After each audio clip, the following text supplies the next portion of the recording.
बिस्मिल्लाहिर्रहमानिर्रहीम। अस्सलाम वालेकुम नाज़रीन, मैं हूं आसिम नसीर और हमारे साथ मौजूद है मशहूर मॉरफ एस्ट्रोलॉजर न्यूमरोलॉजिस्ट मलिक महबूब साहब। अस्सलाम वालेकुम मलिक साहब, क्या हाल है, कैसे हैं आप?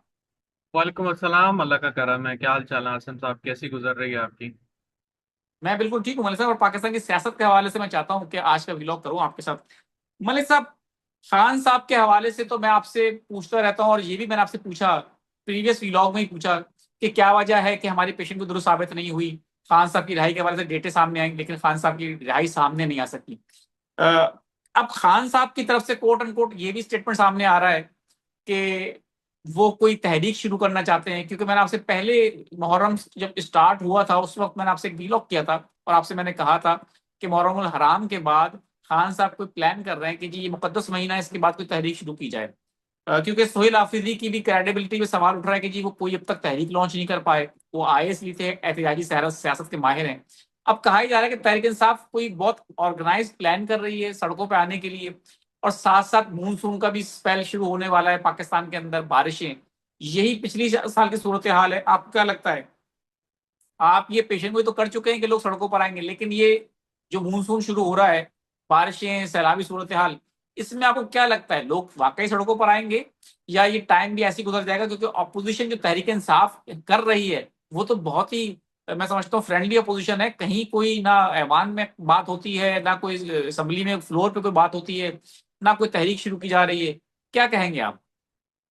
सर, मैं यही कहूंगा कि मैं आपको इतने अरसे से जो बोल रहा हूँ लोग बाहर आएंगे, मैंने एक ही बात बोली है और मैंने ये बोली है कि मुझे ये नहीं पता किस वजह से आएंगे, पहली बात। दूसरी बात ये है कि मुझे ये भी नहीं लगता है कि पीटीआई होगी। और ठीक आखिरी है। बात ये है कि हाँ, जब लोग बाहर आएंगे तो पीटीआई उसका फायदा उठा सकती है। लेकिन मुझे ऐसा कुछ भी नहीं दिख रहा कि पीटीआई जो है बाहर आएगी और लोगों को बाहर लाने में शामिल होगी। वो ये है कि जब वो जैसे बोलते हैं ना कि बहते दरिया से अपने हाथ भी धो लिए, कुछ ऐसे ही है, मिसाल बता नहीं। बिल्कुल बिल्कुल बिल्कुल। तो अ, वो वही है कि वो उस मौके का फायदा उठाना चाहेंगे, लेकिन मुझे ऐसा लग नहीं रहा कि फिलहाल पीटीआई बाहर आ जाएगी और लोगों को बाहर लेकर आएगी। तो फिलहाल के लिए पीटीआई का चैप्टर जरा साइड पे रखें, खान साहब पर आता है। खान साहब की जो बात है, मुझे नहीं समझ में आता कि ये खबरें कहाँ से आती हैं, सच्ची कहाँ से है। आज पता नहीं, मैं एक न्यूज ही पढ़ रहा था या एक खबर मेरी आंखों से गुजरी है। पता नहीं उनके कोई वकील हैं, वो बोलते हैं कि खान साहब जिस जेल में बंद है, कोट अनकोट कह रहा हूँ, मुझे एग्जैक्ट वर्ड याद नहीं है, वहां पे अस्सलाम वालेकुम का भी जवाब नहीं दिया जाता एज अ वालेकुम अस्सलाम। तो आप अच्छा। इतने जी, ये मैंने पढ़ा है, इसीलिए मैं आपके साथ शेयर कर रहा हूँ। तो मुझे नहीं समझ में आ रहा कि ये तहरीकों की खबरें जो कि इतनी टॉप सीक्रेट न्यूज होती है, क्योंकि इनके लिए तो ये सब कुछ है। अगर ये तहरीक की सारी खबरें बाहर लीक कर देंगे तो फिर तहरीक चलेगी कैसे सर? मुझे नहीं समझ में आ मलिक रहा। साहब, खैर। मैं अगर मैं एक चीज का इजाफा करना चाहता हूँ, क्योंकि मैंने भी एक खबर पढ़ी थी। अब मैं भी उसकी तस्दीक नहीं कर सका, क्योंकि खान साहब के हवाले से वाकई मैं इस बात को एक्सेप्ट करता हूँ, मेरे देखने वाले भी करेंगे, कि बहुत कुछ फैलाया जा रहा है, बहुत कुछ ऐसा भी है जो कि शायद उन्होंने कहा भी नहीं और उनके नाम से कहा जा रहा है।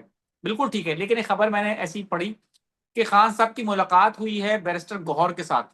साहब सोहेल आफरीदी साहब के साथ मुलाकात नहीं कराई गई, बैरिस्टर गौहर के साथ मुलाकात कराई गई है, क्योंकि वो कहते हैं कि मफाहमत के वो किसी हद तक रास्ते पे चल रहे हैं, और वो चाहते हैं कि कोई मफाहमती रास्ता निकालना चाहते हैं। तो खान साहब को उन्होंने भी कुछ मशवरे दिए हैं, और खान साहब ने उनको भी कुछ पैगाम दिए हैं, तो उनकी मुलाकात हुई है। तो फिर वो जो ये मैसेजेस आप सब कह रहे हैं ना, कहाँ से बाहर आते हैं? तो गौहर साहब ने आके अपने करीबी लोगों को बताया होगा कि जी खान साहब ने ये पैगाम दिया है। वो इस तरह सीना बसीना कहीं ना कहीं पहुंच जाती बातें। पॉसिबिलिटीज हैं, लेकिन मैं आपको साफ बता रहा हूँ कि मुझे फिलहाल पीटीआई में ऐसी कोई जो ग्रुपिंग जो हुई हुई है ना, उसकी वजह से मुझे ऐसी कोई मूवमेंट नजर नहीं आ एग्जैक्टली। रही। लोग जरूर बाहर आएंगे, कुदरती आफात आएंगी। अगर आप कुदरती आफात का पीछे से पढ़ते हुए आए, एक महीने के अंदर बहुत बड़े बड़े अर्थक्वेक आए हैं, सुनामी आए हैं, बिल्कुल बिल्कुल वाटर से बिल्कुल रिलेटेड। बिल्कुल। वो जो है ना, इवेंट शुरू हो चुके हैं, लेकिन वो पेस कब पड़ेगा? वो पेस ज्यादा जो होगी ना, वो मुझे जुलाई के मिड से नजर आ रही है। अगर आप जुलाई के मिड में पूछते हैं कि ऐसा क्या है जुलाई की 15 को, 15 जुलाई को जैसे ही सन ट्रांजिट करेगा कैंसर में, जहां पे ऑलरेडी जुपिटर ट्रांजिट कर रहा है, तो ये जो साइन है ये बहुत हैविली इफेक्टेड भी हो जाएगा और एफ्लिक्टेड भी हो जाएगा। वहां से सैटर्न ट्राइन से इन इस साइन को देख रहा है। और अगर हम ट्राइन पूरा देखें सैटर्न जुपिटर का, तो वो सारे के सारे जो हैं उन्होंने वाटरी साइन को एक्टिवेट किया हुआ है।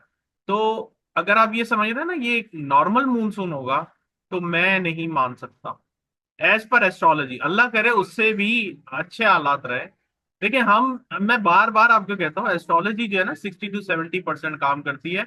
अगर इससे ज्यादा कोई करती है ना जो बोलते हैं, वो फिर उन्हीं से पूछे कि वो किस तरह इसको कंफर्म कर सकते हैं। लेकिन मेरी नजर बिल्कुल में ठीक। जहां तक मैंने सीखा है, समझा है, एक्सपीरियंस किया है, और जितनी भी लोगों के साथ मैं इसको डिस्कस कर चुका हूँ, मुझे ऐसा लगता है 60 to 70% इज इक्वल टू 100%। इससे ज्यादा आगे डेप्थ में जाना, या इसके ऊपर आप यूं कहें कि इसके ऊपर आप इससे ऊपर इसके ऊपर आपकी गिरफ्त है, तो मेरे ख्याल से आप सही नहीं कह रहे। अच्छा, मलिक एक साहब मेरा और एक सवाल, हाँ जी बोल, आप अपनी बात कंप्लीट करें। एक और बात बड़ी अच्छी सी है, लेकिन शायद काफी लोगों को अजीब सी लगेगी। वो ये है कि अगर कोई लोग ये बोलते हैं ना कि वो एस्ट्रोलॉजर अपनी मर्जी से बने हैं या अपने पैशन से बने हैं, तो मैं उसको भी नहीं मानता। उसकी अच्छा, वजह मैं क्यों? बताता हूँ आपको जी, वजह बताता हूँ। देखें, बाय बर्थ आपके अंदर एस्ट्रोलॉजी सीखने का पैशन जरूर होगा, आप सीख भी लेंगे, लेकिन उसको इस्तेमाल कैसे किया जाता है या उसकी रीडिंग कैसे होती है, उसके लिए इंसान को एक ऐसी तकलीफ दे अमल से गुजरना पड़ता है जिसकी वजह से वो इसकी तरफ रुजू करता है कि यार मेरे साथ ऐसा हुआ क्यों। जो जुस्तजू है ना, वो जब इंसान के ऊपर हार्ड टाइम आता है ना तब बनती है। और जब वो जुस्तजू में जाता है तब वो रिसर्च बहुत ज्यादा करता है, और जब रिसर्च होती है तब ही वो एस्ट्रोलॉजर बनता है। ये बड़ी राज की बात बता रहा हूं। अगर कोई वो तो बोलता है ना, आपको कोई आपको एस्ट्रोलॉजर बनने के बाद खुशी महसूस हुई है या तकलीफ हुई है?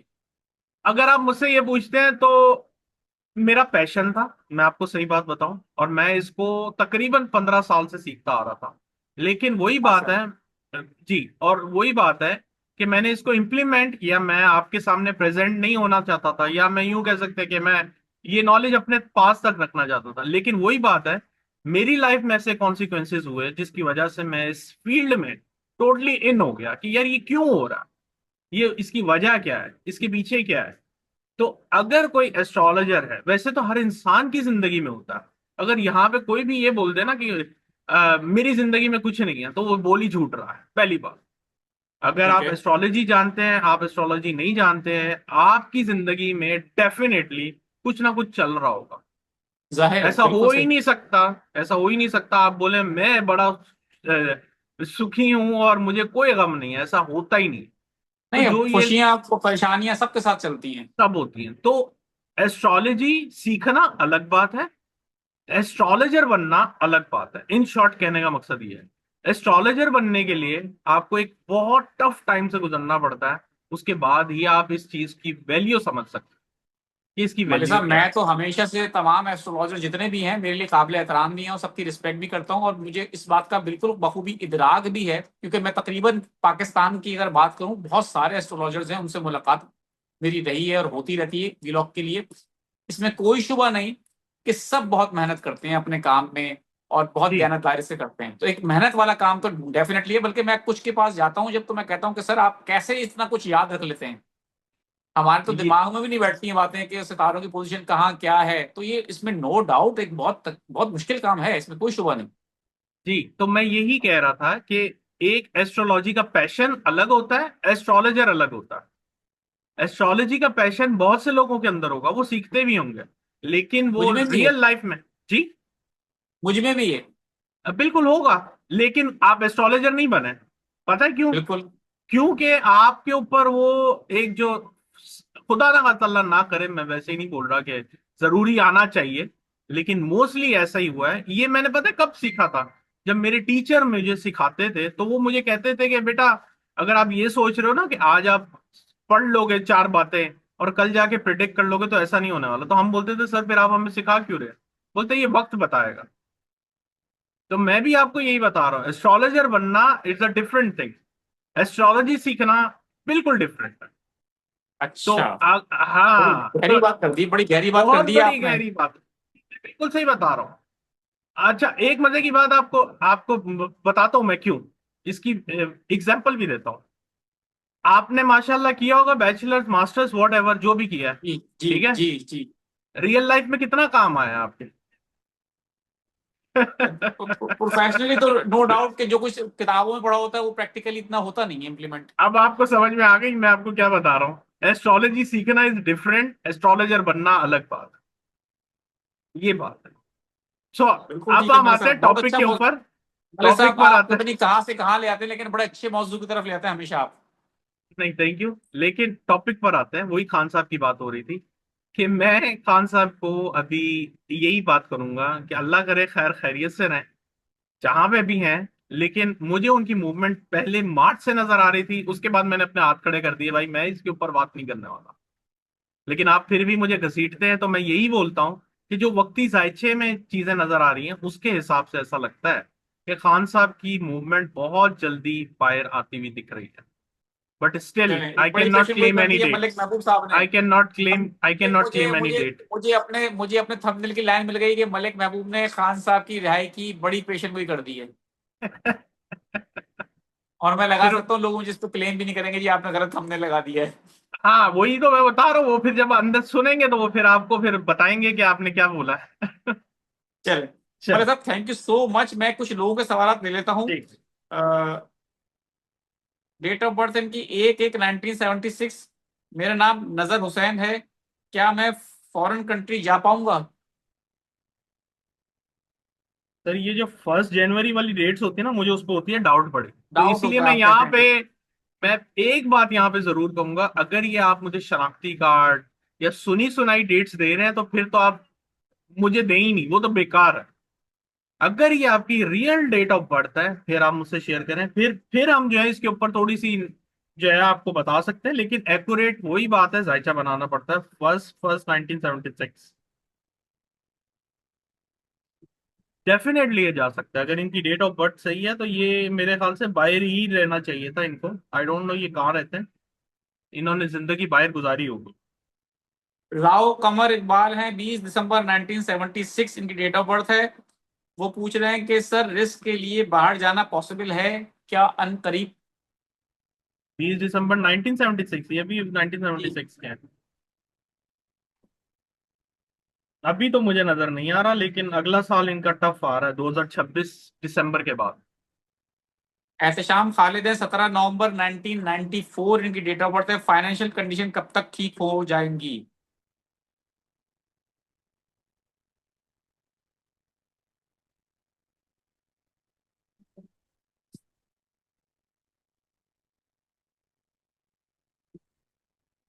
कुछ नहीं तो 2028 के आखिर में चांसेस दिख रहे हैं मुझे। बिल्कुल ठीक है मलिक साहब, बहुत बहुत शुक्रिया हमें वक्त देने के लिए। नाज़रीन, यहाँ हमारे वीलॉग का वक्त खत्म हुआ। मुझे और मलिक महबूब साहब को दें इजाजत। आखिर में हमारा वही पैगाम है, मुस्कुराएं, प्यार बांटें और अपने आसपास के लोगों का ख्याल रखें। अल्लाह हाफिज।